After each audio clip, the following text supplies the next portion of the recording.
Hello, Daniel here. So this is the beginning of June, and some of you might not know it, but June is National Safety Month. So every June, National Safety Month is observed to bring awareness and promote the importance of safety in our daily lives. So why in June? What's so significant about June? Well, according to the National Safety Council, more preventable accidental deaths happen in the months of July and August. Boom, right toward the end of summer there, right? So June is actually a good time to do a few things to make sure that we can protect ourselves, our family, and our loved ones from those hazards that might come into our life. And one of the first things we can do is understand our risk assessment, conduct a risk assessment, look around and find out what's out there that could probably harm us. And if it's there, let's do something about getting it out of here. We don't need it in our lives. So that's called identifying our hazards. Now I say, well, what kind of hazard could that be? Well, let's say you have a loose rug over a threshold of a door at your home. Let's say periodically you catch your foot on it and you keep reminding yourself, dang it, Daniel, I need to fix that because eventually I'm going to trip and fall. Well, that's identifying a hazard, okay? Each and every one of you have a pretty good idea what hazards you run around every day of your life.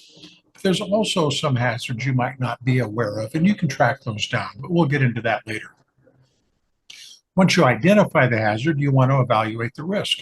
Where does that scale go? Is it up or down? How high is the risk or how low is the risk? Obviously, the higher the risk, the better the odds are that you want to do something about it. Next thing, once you identify a risk that you need to control, you need to put control measures in there. Boom, yeah, that's right. So let's go back to that rug that's always slipping and moving. What would be a control measure? If you made it a high risk that someone's eventually going to slip and fall because they hit that rug wrong, what can we do? Well, there's all sorts of stuff like double-sided tape you can do to tape that rug down. You can move the rug, put it somewhere else. Those are control measures. Okay. And then finally, once you decide what the risk is, what the evaluation of the risk is, what are your control measures, you want to review and monitor them to see if they're actually working. Because, it might be a good idea to do something now, but it might not be working out for you in the long run. So therefore, you want to change your plan, do something different. So what else can we do? Now, believe it or not, natural disasters. I know. What do you mean natural disasters? What does that have to do with safety? Well, I don't know. You're living in the Gulf Coast or Florida or the Southeast Coast, they have these things called hurricanes. They come every year, usually in the summer. Okay. So ideally, you want to develop an emergency plan. Now, just because you don't live in a place where there are hurricanes doesn't mean you don't live someplace where there might not be a natural disaster.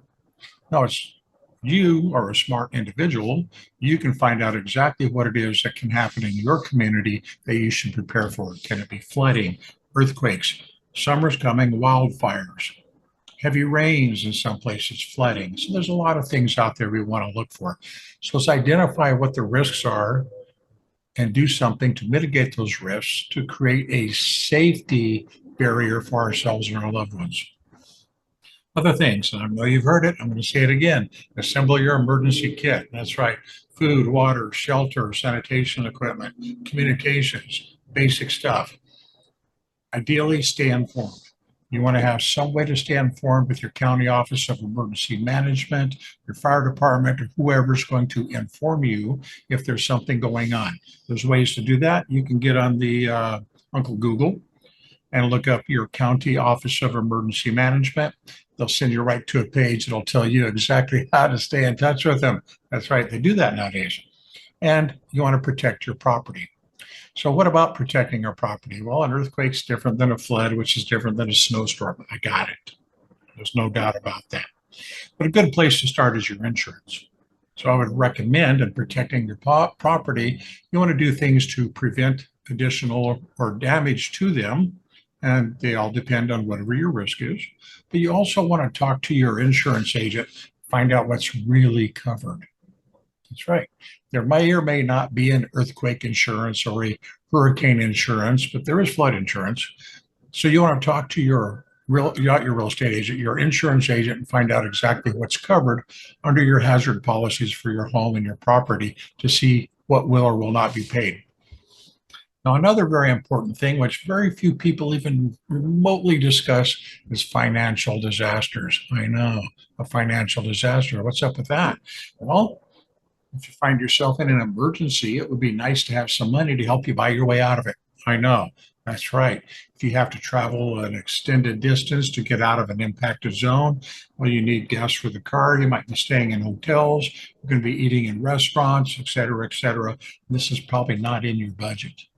That's why an emergency fund can make it a lot easier to do.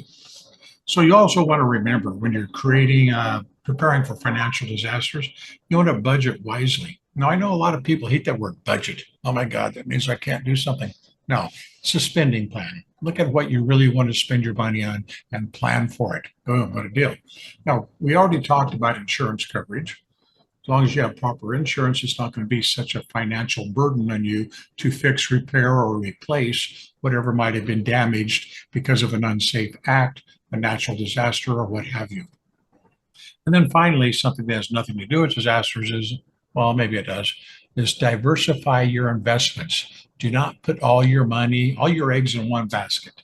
No, put them in several different baskets. That way, if one of those baskets gets squashed, all your eggs aren't broken. You have eggs in different baskets. I know you understand what I mean. And one of the most important things for me and what I do when I talk to my clients is prepare our children to be safe. That's right, prepare the kids. Now, why is this important? Well, mom, dad, aunt, uncle, whoever you are, the caregiver of the child, if something happens and you are not there to manage it, then what is the child going to do? Will the child know what to do? I certainly hope so. Because if you're not educating the child on what to do, let's say a fire in the house, then there's a fire. What is the child going to do? We have no idea. Okay, so it's in your best interest to train your children on doing things like emergency drills, like a fire escape plan for your home, stranger danger. Beware of talking to strange people as children. Now, I know this is one of those weird things because as we grow up, we talk to strangers all the time. But for our kids, maybe it was not so good to just be rapping with the guy down the street who's on his bicycle driving by you. Other things to teach our children are basic first aid and how to call 911. That's right. They have classes for basic first aid for children, so they can take these classes and help mom or dad if they get injured, call 911, get medical sources out to them. And then next thing is online safety. That's right. I know that most of you got your kids and they got a smartphone, they got a tablet. You let them online all the day. It's a babysitter. I got it. All right.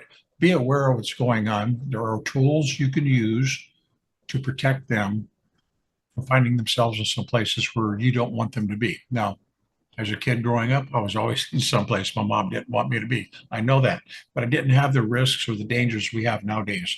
So mom, dad, prepare your children. And I'm going to tell you a story. Every year I do a fire safety training during the holiday season because there's more house fires during the holidays. Go figure. It's cold outside. We've got things burning. I was talking to a mother once, trying to engage her in coming to the class. She says, "Oh, no, I can't do that." I go, "Well, why not?" She says, "Well, I can't talk to my child, who is a 12-year-old male, about house fires. It'll upset him." I'm going like, "Okay, mom, so what's going to happen if there's a fire? Is he not going to be upset?" So just think about that, kids. Okay. Your children love you. Your children look up to you. Protect your children by giving them the information they need. Okay, so I'm going to call it quits here. You've heard enough of my voice. But in conclusion, remember, we are 100% responsible for everything we do. June is National Safety Month. Look around the house, find the things you can remove that are unsafe. Find ways to prepare your children. If you're in an environment that might have a natural disaster of some sort, learn about them and find ways to mitigate those hazards so you will be able to live with a sense of security and safety.